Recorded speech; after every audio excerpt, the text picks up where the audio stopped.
Mutual Broadcasting System presents The Mysterious Traveler. Written, produced, and directed by Robert A. Arthur and David Kogan, and starring two of radio's foremost actors, Jan Miner and Wendell Holmes, in Change of Address.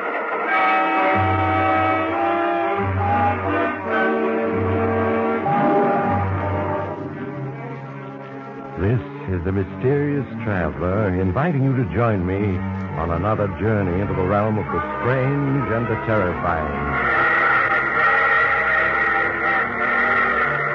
I hope you will enjoy the trip, that it will thrill you a little and chill you a little. So settle back, get a good grip on your nerves, and be comfortable, if you can, as we meet a gentleman who's just found exactly the house he's been looking for. I call his story Change of Address.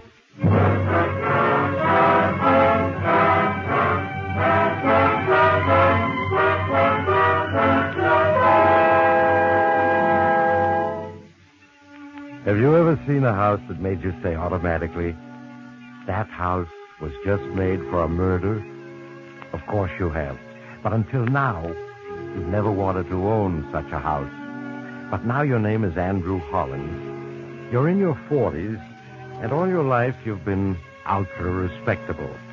Now, suddenly, you feel trapped, completely trapped by your marriage to your wife, Jocasta, who rules you with an iron hand. That's why, when you find this bleak, lonely house on the shore of the Pacific Ocean, your heart leaps with joy, because it's a house just made for murder.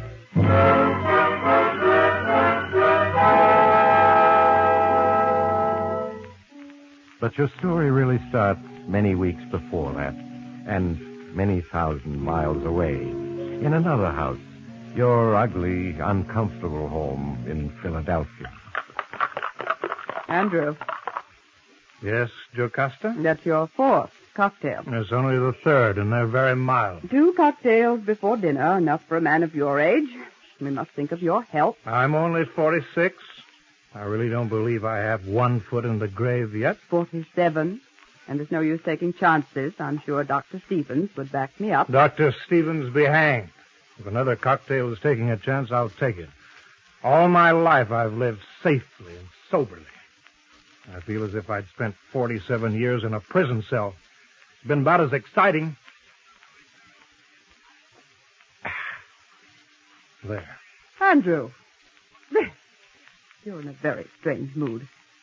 I'm worried about you. Perhaps you needed a tonic. Oh, yes, I do, Jocasta. I do need a tonic. An exciting one. Or a vacation.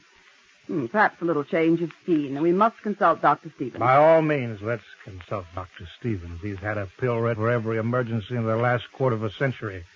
Let's see what he prescribes now. You must go see him tomorrow, Andrew. I will call and make the appointment. Now, please, go dress for dinner. You go up to your room, Andrew. What's the use of rebelling? You're caught in a rut, like so many men are caught, and there's no getting out of it. You stand staring at yourself in the mirror.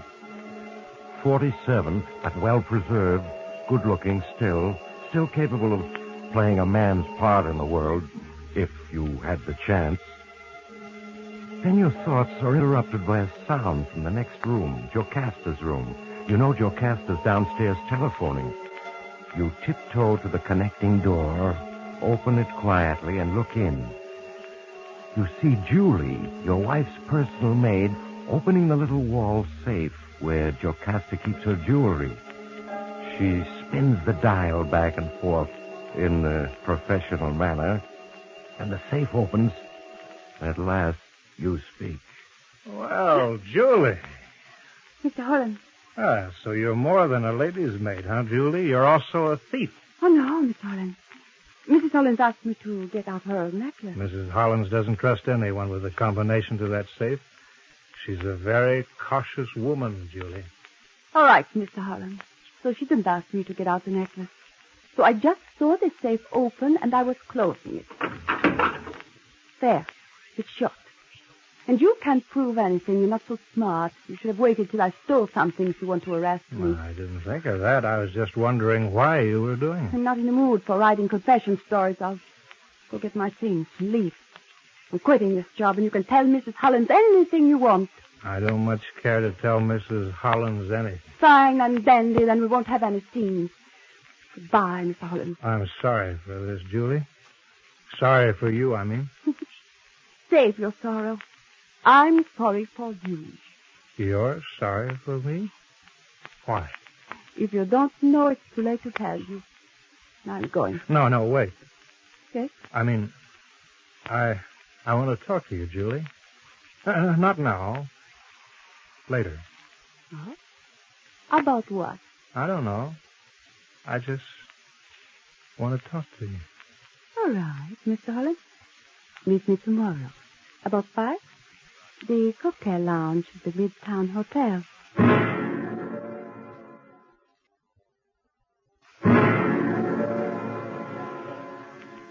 So Julie leaves, and you, Andrew, wait until the next afternoon with much anticipation. It's the first unconventional thing you've done in 25 years. Keep an appointment with a woman, not your wife. And a thief at that. Well, Mr. Hollins, you showed up. Well, didn't you expect me to? Frankly, no. Why? Why, what? Why did you want to see me? I wanted to ask you what you meant. But why? By saying that you were sorry for me? You really don't know. Well, maybe I can guess, but tell me. You're a rather attractive man, Mr. Hollins. Well, thank you. I mean it. Of course, you're as stuffy as an old horsehair sofa. Thank you again. Well, you are, you know. Yes, I suppose I am. In fact, just recently, I've become unpleasantly aware that I am. Well, you're a rather attractive man married to that woman unable to call a breath of your own, so I'm sorry for you. I can't help wondering how you'd have turned out if you'd married someone as different. I can't help wondering myself. Well, then there's hope for you yet. Let's drink to that, To Mr. Andrew Hollins. He is hoping. Right. But, Julie, here's hoping what? He is hoping you get a little fun out of life. Everybody's entitled to some fun before they die. Of course. Look at me. Why? I'm a thief, sure. Sometimes. I started out straight. Got married. My husband turned out to be a thief, and he taught me to be one. We made a good team. Until he got killed. I see. And then I tried going straight. And when I took the job with your wife, I really meant to reform, but she drove me to it. I couldn't stand. I wanted to steal her jewels just to show her. I suppose it doesn't sound sensible. But it does. I know exactly how you feel. You do? Yes. Yes, I do. Why, I think I hate Jocasta. Yes, when I think how she's ruled me all these years, I hate her. Well, listen to proper Mr. Hollins talk. Oh, don't call me Mr. Hollins. Call me Andrew. All right. Andrew, you and I will have to see more of each other. We seem to have something in common.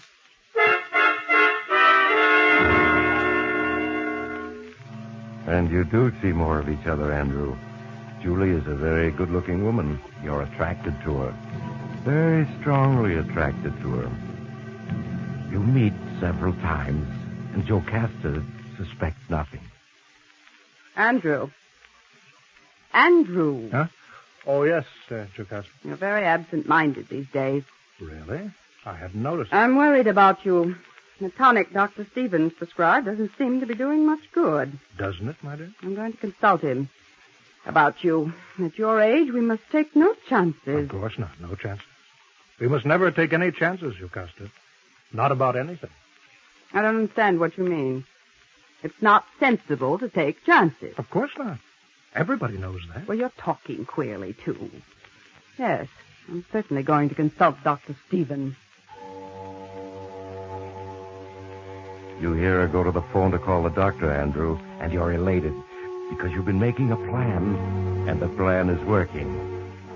When you see Julie later that day, you tell her what you're planning. Andrew, you're looking like a new man. Well, I'm feeling like a new man, Julie, my dear. I've been working on something. Yes? I've been persuading our family doctor that I badly need a vacation. He's promised to convince Jocasta, but today he'll tell her. Jocasta faithfully follows every suggestion he makes. She'll urge me to take a vacation, a long one, and... You see? I think so, Andrew, but tell me anyway. It'll give me a chance to get away from Jocasta without her suspecting anything. I'll start out in the car and just disappear. I'll change my name. You and I will meet in California. And we'll start a new life together. You and I, Julie. A life with some fun in it. Bravo, Andrew. But, my dear, can't you just leave her? Isn't that simple? No, I can't. You don't know Jocasta. She's a pillar of righteousness, a tower of convention. She'd hound us. Some way or other, she'd punish me for my sin of leaving her. Believe me, she would. But, Andrew... No, I'm right. Every time I've gone against her wishes, I've suffered for it.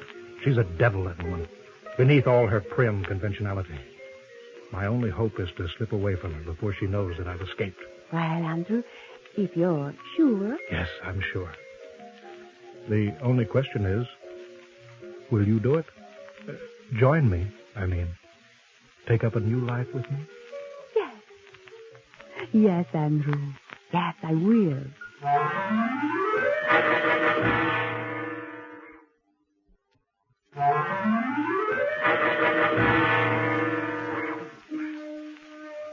So it's all arranged, Andrew. You're going to make a clean break with your old life. With Jocasta, everything. When you stop to think, it seems a little fantastic. You falling in love with Julie, a thief, and she with you. But it's happened, and it's your chance, as Julie says, at last to get some fun out of life. That night, Jocasta brings up the subject of your vacation. Oh, Andrew. Yes, Jocasta? Please put down that newspaper. I want to talk to you. Very well, my dear. I saw Dr. Stevens today. Oh, yes? What did he say? Well, he said that in his opinion you were on the verge of a nervous breakdown. Ah, nonsense. Run down, perhaps, but that's all. I respect Dr. Stevens' opinion. You must take no chances. Now, he recommends that you take a vacation. Indeed? What kind? With something completely different from your life here in Philadelphia. He suggested a long motor tour, perhaps a few months in California. Absurd, Jocasta, absurd. I wouldn't dream of any such thing. Dr. Stevens says it's necessary, so it is all settled. We will leave in a week. We will leave? Of course, Andrew. I'm going with you to look after you. You are in no condition these days to be left alone.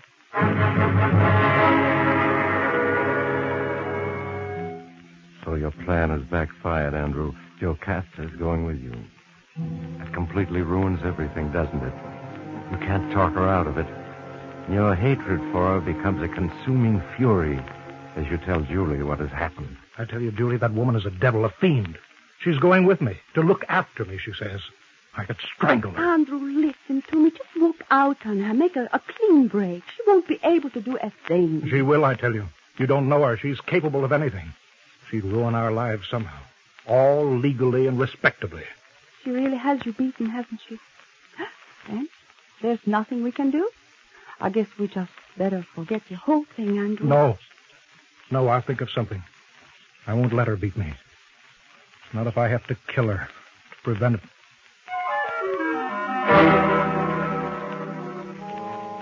There, Andrew, you've said it. It's out. Subconsciously, you've wanted Jocasta dead for years. Now you realize it. And realize that to be free of her, you'll have to take matters into your own hands. The idea doesn't shock you in the least. The only question is, how?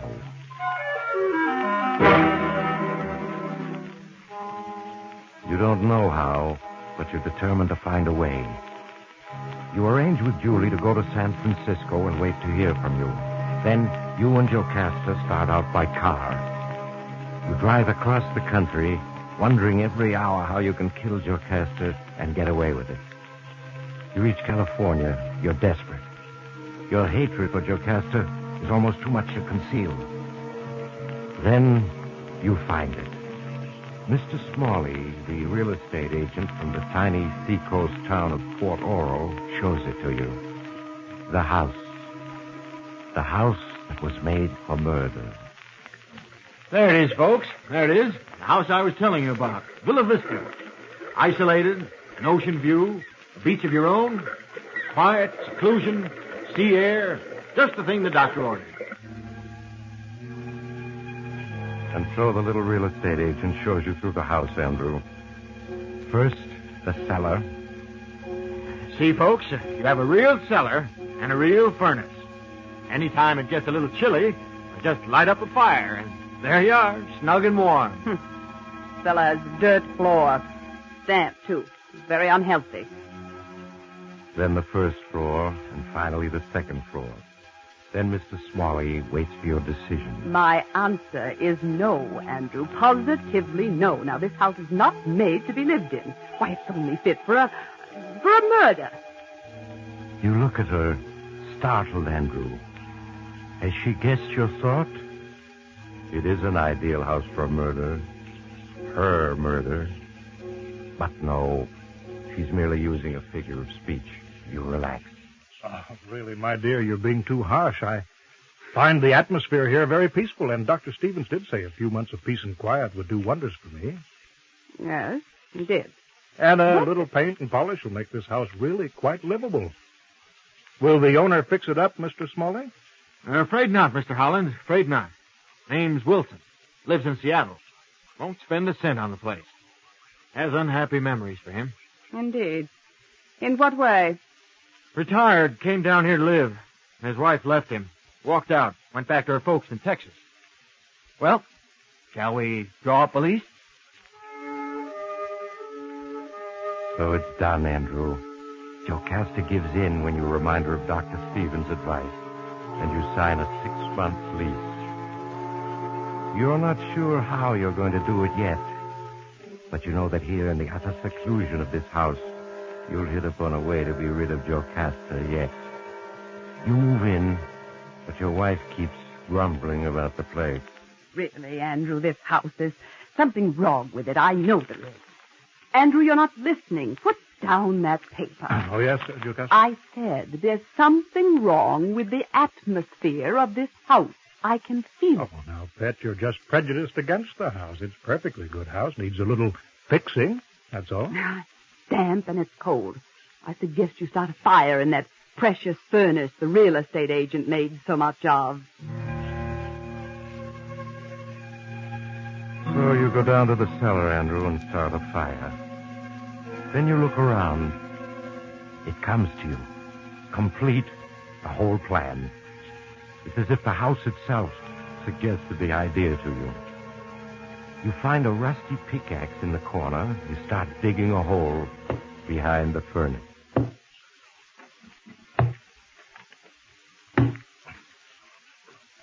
Andrew? Andrew, what in the world are you doing? Just digging a hole, my dear, to drain off the dampness. It'll take more than that. That cellar needs a cement floor. Indeed it does. Someday it shall have one. I promise you that.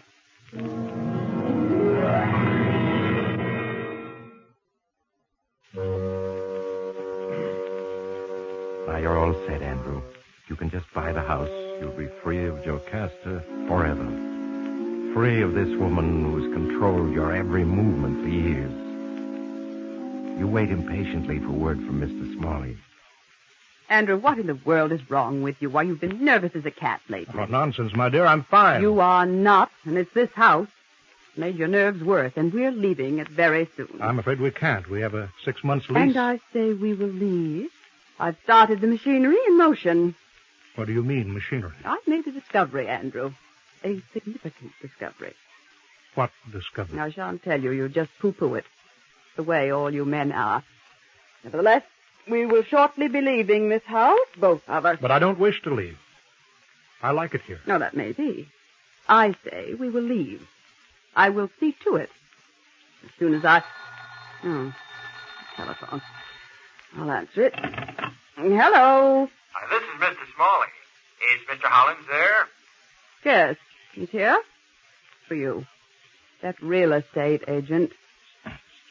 Hello, Mr. Smalley. What is it? News for you, Mr. Holland. Good news. Mr. Wilson just phoned he'd sell for cash. I see. I'm very happy to hear it. 2 days ago, he said no, but he changed his mind. Seems he's in a little legal difficulty and needs cash for a lawyer. Well, that's too bad, but it's an ill wind and all that. Exactly, Mr. Holland, exactly. Well, I'll drop in tomorrow and settle the details. Goodbye, Mr. Smalley. What was all that about? There's nothing important. Jocasta, I have something to say to you. And I have something to say to you. Now, this house has been very bad for you, so inside of 48 hours, I am sure we will be leaving it. Both of us. I just want you to get used to the idea. On the contrary, we're staying here, both of us, for a long time to come. In fact, I venture to say that you'll be here permanently. Nonsense, Andrew. 48 hours, at the most. You're wrong, Jocasta. Andrew, what in the world are...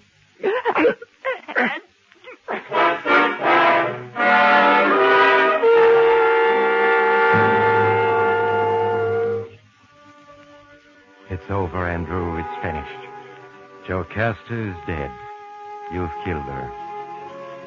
Now she's safely buried in the cellar behind the furnace, the dirt smoothed over, packed hard, leaving not a sign. You feel like a new man, free, exultant. You pack her things. Next morning you take them to the freight office, ship them back to Philadelphia. Then you drop in to see Mr. Smalley, give him a check for the house, and casually mention that you've quarreled with your wife and she's left you, gone back to Philadelphia. You don't say. Well, now, Mr. Hollins, guess women just don't like that house. Well, perhaps the house doesn't like women, Mr. Smalley.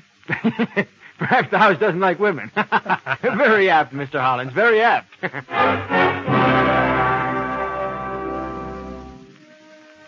You go back to the house, Andrew. You're filled with an enormous satisfaction. You're free. There's a new life ahead for you. For you and Julie. You call her on the phone in San Francisco. Andrew! It's so good to hear from you. I've waited so long. Yes, I know, darling, but it's all right now. Jocasta's left me, walked out on me, gone back to Philadelphia. Oh, that's wonderful. So we'll be together soon, very soon. How count the days, Andrew? She spoke of a divorce. It won't take long, and then we'll... Oh, excuse me. Someone's at the door. Hold on a minute, Julie, will you?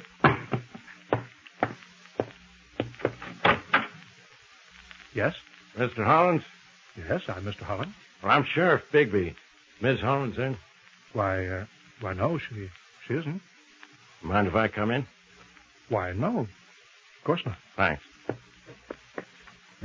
When will Miss Hollins be back? I couldn't say. Well, don't matter. I just thought I'd tell her hunch was dead right. Her hunch? What are you talking about? I'm talking about Mr. Wilson, owns this place, and how he killed his wife. Wilson killed his wife? That's right. Nobody guessed. Till Miss Hollins came along, put us on the track. We sure thought she was a little off her rocker, Mr. Hollins. Begging your pardon. When she came to my office insisting there was something wrong with the atmosphere of this house, and she was sure it was because Wilson was a murderer. She said that? She sure did. Well, everybody in town thought Miss Wilson up and left Mr. Wilson. But your wife, she wanted to write to Mrs. Wilson, looking for an excuse to break the lease, she said. And nobody had Miss Wilson's address. I don't understand. Well, it's like this. Even the post office didn't have a change of address for Miss Wilson. But what of it? Well, your wife said any woman who left her husband would put in a change of address so she could get her mail. Instead, it's all been going to Mr. Wilson in Seattle. Well, what is that? Well, now, your wife claimed this proved Miss Wilson was dead. Murdered. By George, she was right. Wilson killed his wife. He sure did. We phoned Seattle, asked the police to question him. He thought they knew the story and broke down and confessed. He's in jail now. Real smart work on your wife's part. Well, a couple of my boys will be along any minute to dig up the body. What? Wilson said the minute he set eyes on the house, he felt it was a good place to commit a murder. So he killed his wife and buried her real deep, behind the furnace. Behind the furnace? That's right. Told everybody she ran off. What is it, Mr. Hollins? Where are you going? I left the phone off the hook. Julie? Yes, Andrew, what is it? What's wrong? I just want to say goodbye, Julie. Jocasta is coming back.